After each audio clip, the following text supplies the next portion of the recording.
does when the hand that is to tickle it approaches nearer. I could feel the soft, shivering touch of the lips on the supersensitive skin of my throat, and the hard dents of two sharp teeth, just touching and pausing there. I closed my eyes in a languorous ecstasy and waited with beating heart. But at that instant, another sensation swept through me as quick as lightning. I was conscious of the presence of the Count, and of his being as if lapped in a storm of fury.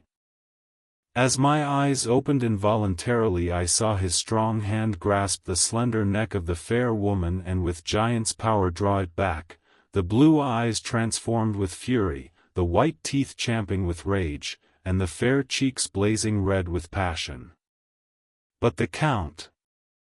Never did I imagine such wrath and fury, even to the demons of the pit. His eyes were positively blazing. The red light in them was lurid, as if the flames of hellfire blazed behind them. His face was deathly pale, and the lines of it were hard like drawn wires. The thick eyebrows that met over the nose now seemed like a heaving bar of white-hot metal. With a fierce sweep of his arm, he hurled the woman from him, and then motioned to the others, as though he were beating them back. It was the same imperious gesture that I had seen used to the wolves. In a voice which, though low and almost in a whisper, seemed to cut through the air and then ring round the room, he said, "How dare you touch him, any of you? How dare you cast eyes on him when I had forbidden it? Back, I tell you all. This man belongs to me. Beware how you meddle with him, or you'll have to deal with me." The fair girl, with a laugh of ribald coquetry, turned to answer him, "You yourself never loved, you never love." On this the other women joined, and such a mirthless, hard, soulless laughter rang through the room that it almost made me faint to hear. It seemed like the pleasure of fiends.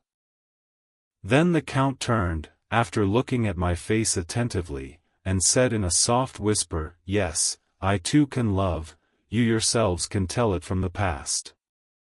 Is it not so? Well, now I promise you that when I am done with him you shall kiss him at your will. Now go. Go. I must awaken him, for there is work to be done." "Are we to have nothing tonight?" said one of them, with a low laugh, as she pointed to the bag which he had thrown upon the floor, and which moved as though there were some living thing within it.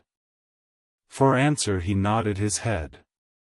One of the women jumped forward and opened it. If my ears did not deceive me, there was a gasp and a low wail, as of a half-smothered child. The women closed round, whilst I was aghast with horror, but as I looked they disappeared, and with them the dreadful bag. There was no door near them, and they could not have passed me without my noticing. They simply seemed to fade into the rays of the moonlight and pass out through the window, for I could see outside the dim, shadowy forms for a moment before they entirely faded away. Then the horror overcame me, and I sank down unconscious. Jonathan Harker's journal, continued. I awoke in my own bed. If it be that I had not dreamt, the Count must have carried me here. I tried to satisfy myself on the subject, but could not arrive at any unquestionable result. To be sure, there were certain small evidences, such as that my clothes were folded and laid by in a manner which was not my habit. My watch was still unwound, and I am rigorously accustomed to wind it the last thing before going to bed, and many such details. But these things are no proof, for they may have been evidences that my mind was not as usual, and, from some cause or another, I had certainly been much upset. I must watch for proof. Of one thing I am glad, if it was that the Count carried me here and undressed me, he must have been hurried in his task, for my pockets are intact. I am sure this diary would have been a mystery to him which he would not have brooked. He would have taken or destroyed it. As I look round this room, although it has been to me so full of fear, it is now a sort of sanctuary, for nothing can be more dreadful than those awful women, who are, waiting to suck my blood. May 18th. I have been down to look at that room again in daylight, for I must know the truth. When I got to the doorway at the top of the stairs I found it closed.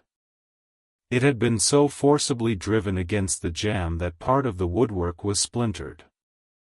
I could see that the bolt of the lock had not been shot, but the door is fastened from the inside.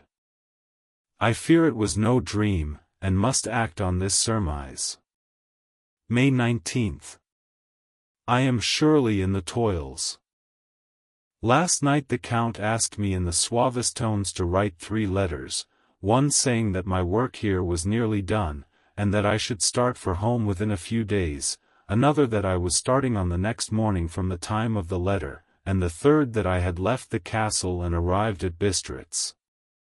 I would fain have rebelled, but felt that in the present state of things it would be madness to quarrel openly with the Count whilst I am so absolutely in his power, and to refuse would be to excite his suspicion and to arouse his anger. He knows that I know too much, and that I must not live, lest I be dangerous to him. My only chance is to prolong my opportunities. Something may occur which will give me a chance to escape. I saw in his eyes something of that gathering wrath which was manifest when he hurled that fair woman from him. He explained to me that posts were few and uncertain, and that my writing now would ensure ease of mind to my friends, and he assured me with so much impressiveness that he would countermand the later letters, which would be held over at Bistritz until due time in case chance would admit of my prolonging my stay, that to oppose him would have been to create new suspicion. I therefore pretended to fall in with his views, and asked him what dates I should put on the letters. He calculated a minute, and then said the first should be June 12th, the second June 19th, and the third June 29th. I know now the span of my life. God help me. May 28th. There is a chance of escape, or at any rate of being able to send word home. A band of Scani have come to the castle, and are encamped in the courtyard. These Scani are gypsies. I have notes of them in my book. They are peculiar to this part of the world, though allied to the ordinary gypsies all the world over. There are thousands of them in Hungary and Transylvania, who are almost outside all law. They attach themselves as a rule to some great noble or boyar, and call themselves by his name. They are fearless and without religion, save superstition, and they talk only their own varieties of the Romany tongue. I shall write some letters home, and shall try to get them to have them posted. I have already spoken them through my window to begin acquaintanceship. They took their hats off and made obeisance and many signs, which, however, I could not understand any more than I could their spoken language. I have written the letters. Mina's is in shorthand, and I simply ask Mr. Hawkins to communicate with her. To her I have explained my situation, but without the horrors which I may only surmise. It would shock and frighten her to death were I to expose my heart to her. Should the letters not carry, then the Count shall not yet know my secret or the extent of my knowledge. I have given the letters. I threw them through the bars of my window with a gold piece, and made what signs I could to have them posted. The man who took them pressed them to his heart and